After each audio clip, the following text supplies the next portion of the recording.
Grabe. Sobrang laki guys ng in-increase ng credit limit ko kay Bilis after kong magbayad sa kanya kahapon kahit 2 weeks pa before yung due date ko sa kanya. Imagine guys, next month pa dapat yung due date ko sa kanya which is November 4. Pero kahapon, October 20, naisipan ko siyang bayaran. Yung isang loan ko sa kanya kasi naka-multiple loan ako. At yung isa guys, matatapos na siya kasi 3 months lang yung in-avail ko sa kanya. At matatapos nga siya sa November 4. So binayaran ko siya kahapon kasi medyo nagipit ako at may kailangan kong bayaran sa kaibigan ko. Then nung binayaran ko siya kahapon, tapos mga 10 minutes lang na hindi ko binuksan yung bilis account ko. Pagka open ko guys, nagulat ako, sobrang laki ng in-increase ng credit limit ko sa kanya.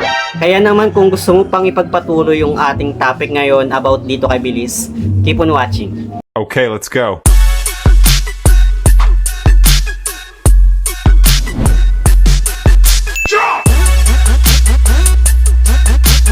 Sa mga hindi nakakaalam guys about dito kay Bilis, si Bilis po ay legit na nagpapautang na kung saan pwede nating ma-download yung kanilang application sa Google Play Store at pwede tayong mag-apply through their applications. Hindi mo na kailangang pumunta sa kanilang company para mag-apply ng loan.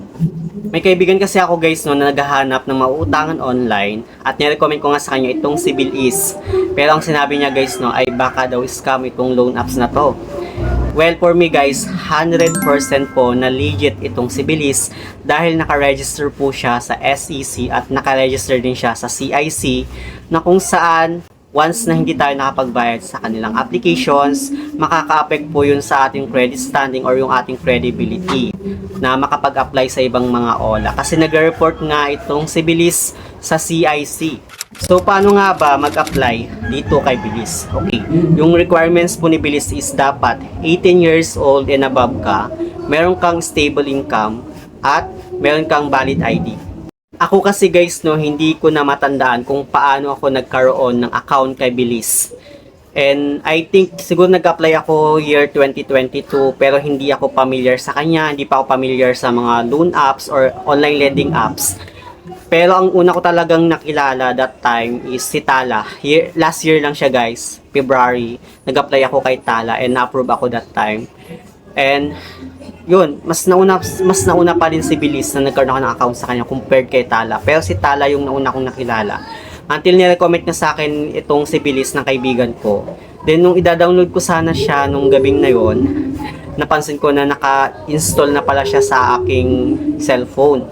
At nung mag-a-apply sana ako that time, at yung number yung ginamit ko, kasi isa lang yung number na ginagamit ko, napansin ko na may account na pala ako sa kanya at meron akong credit limit na 4,000. Anyway, sa mga hindi nakakalam about dito kay Bilis, si Bilis po ay hindi lang siya basta utangan platform, kundi isa rin po siyang buy now pay later na kung saan hindi lang cash loan yung pwede nating ma-avail sa kanya. Kundi pwede rin tayo mag-avail ng kanilang mga products kasi ang dami pong merchants dyan si Bilis sa kanyang shops. Mamimili ka lang guys no, kung ano yung mga gusto mong i-avail. Kung ayaw mo ng cash loan, pwede ka mag-avail naman ng mga gadgets or pwede ka ring mag-book ng plane ticket kagaya na ginawa ko guys no. Kaya very helpful talaga sa akin si Bilis kasi nag-book ako ng plane ticket ko sa Philippine Airlines. At si Bilis po yung ginamit ko na pangbayad kasi may credit limit pa ako that time kay Bilis. So balik ulit tayo guys no about sa topic natin kanina na kung saan bigla nga ulit nag-increase yung credit limit ko kay Bilis after kong mag-settle ng loan ko sa kanya kahapon. Anyway, naka-multiple loan ako dito kay Bilis pero magkakaiba sila ng number of months. Like yung isa 6 months, yung isa 4 months, yung isa 3 months. Yun. Pero dito nga guys no, sa loan ko na nabayaran ko kahapon, 3 months lang yung inabil ko sa kanya. So matatapos siya sa November 4. Actually lahat naman sila guys no, sabay-sabay na mag-due date sa November 4. Pero sa number of months lang sila magkakaiba. And dito nga guys no, na-paid ko na yung pang 3rd months ko sa kanya which is 3,800 yung loan ko sa kanya at yung monthly nun is 1,440 pesos. So, nung binayaran ko siya kahapon guys, no, yung total ng credit limit ko sa kanya is 21,400. After kong magbayad or masettle yung 1,440 na loan ko dun sa isang loan ko sa kanya, kasi nga diba naka-multiple loan ako. Then, mga 10 minutes lang guys, no, hindi ko talaga binuksan yung account ko kay Bilis.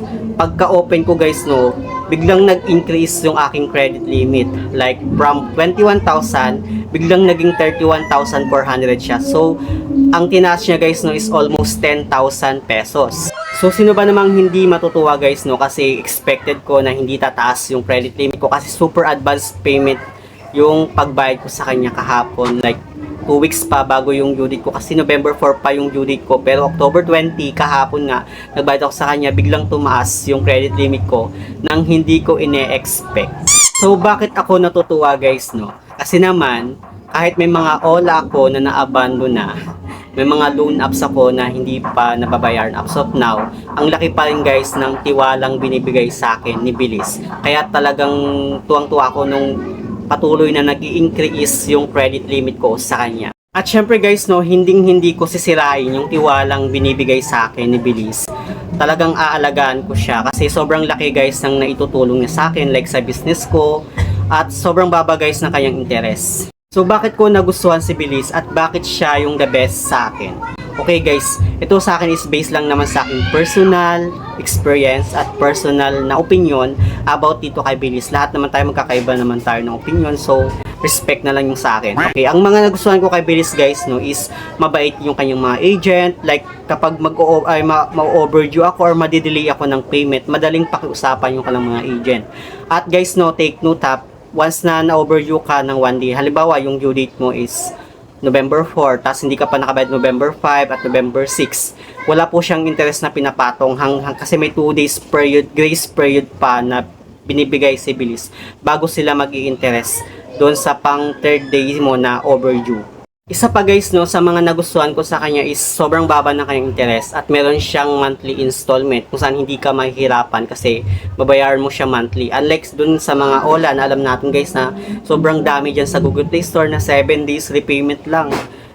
Sobrang mahirap yung ganun kaya tinigil ko na talaga guys yung mga OLA ko na 7 days lang yung kanyang repayment. So parang tinira ko talaga is yung mga pangmatagalan na loan applications kagaya ni Bilis. So yun naman guys no, yung gusto kong i-share sa inyo about kay Bilis. At sa mga merong account din dyan kay Bilis, share nyo din dyan sa may comment section kung ano yung experience nyo about dito sa loan apps na to.